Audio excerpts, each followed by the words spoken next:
Welcome everyone to episode 5 of Ohio Unsolved. I'm your host Matthew, and I think I've got some pretty interesting stories for you guys today. I received some pretty good feedback from last week's Halloween episode, and that one's going to be hard to beat. Also, as of recording today, I have officially launched the Ohio Unsolved Instagram page. So please, if you haven't already, go give us a follow. We start off today's episode with a man who ate a part of his roommate's brain. So sit back, lock those doors and windows, and get ready for Ohio Unsolved.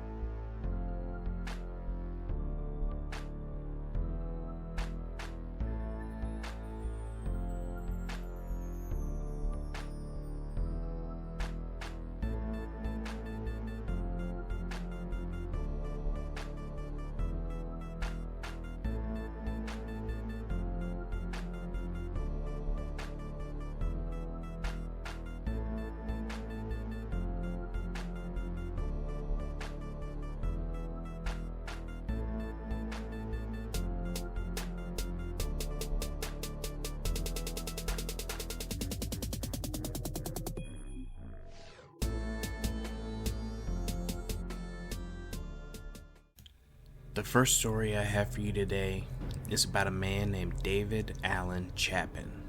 On October 3rd, 1978, Chapman and his roommate, Donald Lemming, who was also a longtime friend, were having an argument about religion.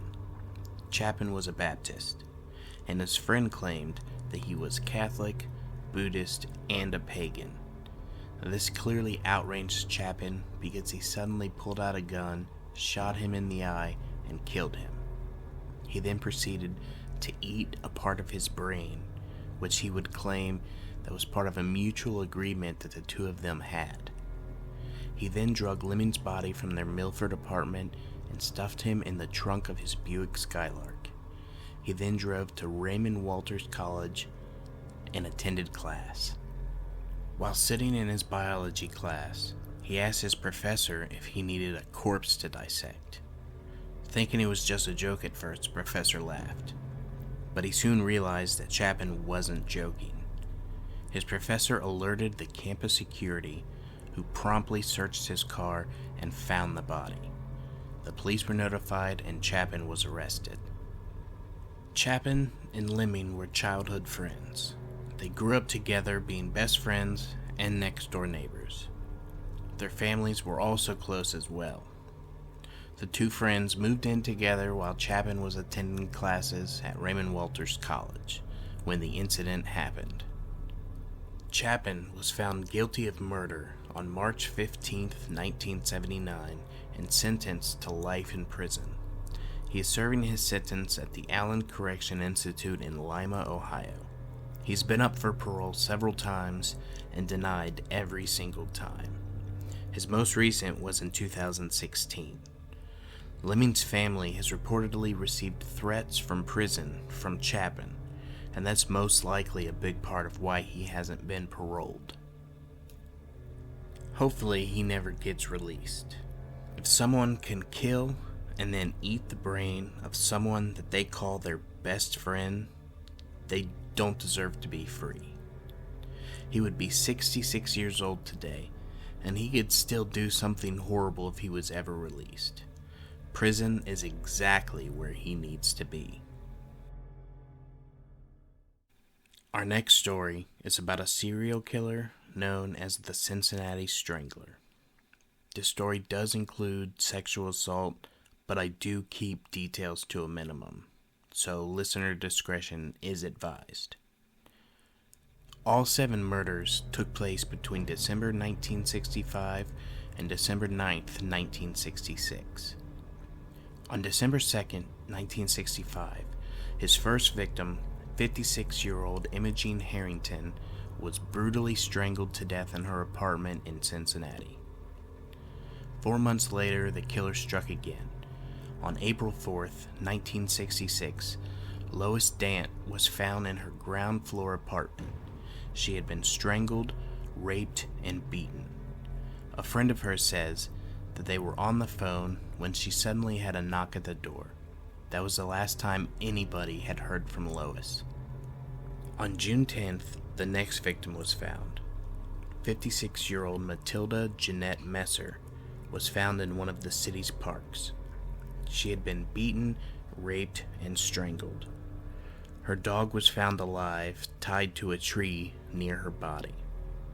The next victim was 31-year-old Barbara Bowman. On August 14th, Barbara was at the bar and called for a taxi to take her home. She was then attacked by the driver only 2 blocks away. The driver, described by witnesses as a young black man, stabbed her in the throat 7 times. She died shortly after the police arrived.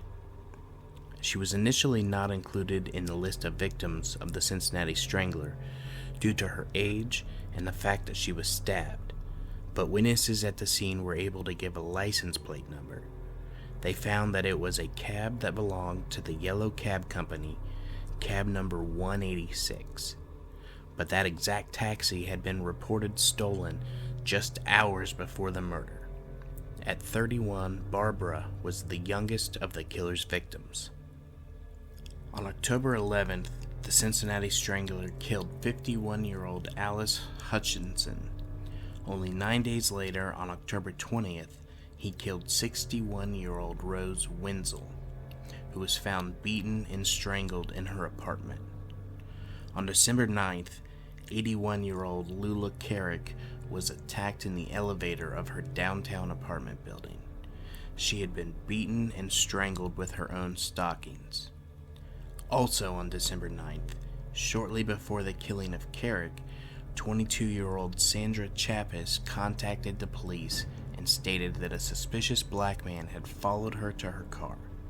He then grabbed her and attempted to rape her in the stairwell of her apartment building, only to be scared away by one of her neighbors. They managed to get his license plate number as he drove away. On the same day, 29-year-old Postiel Lasky Jr. was arrested. He was living with his mother. After doing some digging into his past, the police discovered that Lasky had been arrested in 1965 for attacking women, and currently on a 3-year probation. They also found that from July to December of 1962, he had worked for the Yellow Taxi Company as a driver. The company used identical ignition keys for all of the taxis, and he also drove taxi number 186. The key was never returned to the company once he was dismissed. After his arrest, 69-year-old Dell Ernst told the police that Lasky had robbed her on October 4th, 1966, as well as Virginia Henners, who said that he had robbed her on September 21st of the same year. The murders caused a moral panic in the city. The sale of weapons and new door locks would skyrocket.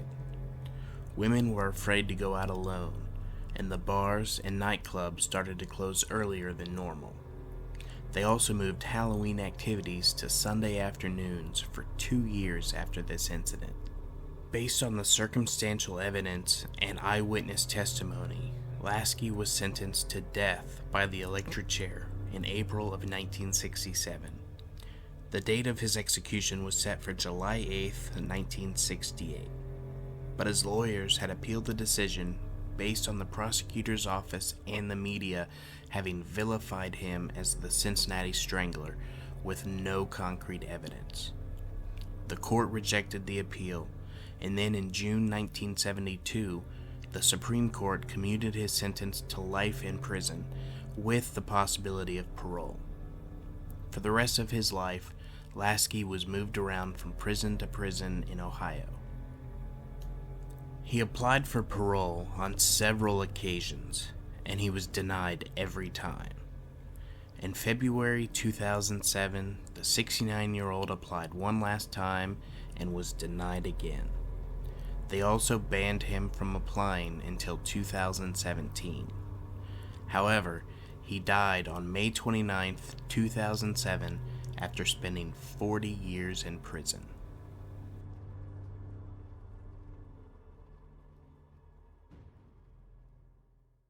Was Posty Lasky the Cincinnati Strangler? Or did he only commit the one murder of Barbara Bowman? Many people believe that he was the Strangler, because all of the murders suddenly stopped after his arrest. But it's still possible that the real Cincinnati Strangler is out there, alive and living free. But sadly, we'll never know. Our next story takes us to a Girl Scout camp somewhere in the southeast. The exact location is unknown, but it's a mother's story of what happened on a mother-daughter camping trip with their Girl Scout troop. I'll be reading from the mother's perspective. Last summer, my daughter and I spent the weekend at a local Girl Scout camp. I don't want to name the camp and damage its reputation, but something seriously spooky happened to us there. This camp is in the southeast, in a heavily wooded area near the mountains. It's a beautiful place, complete with a waterfall, pond, and scenic hiking trails.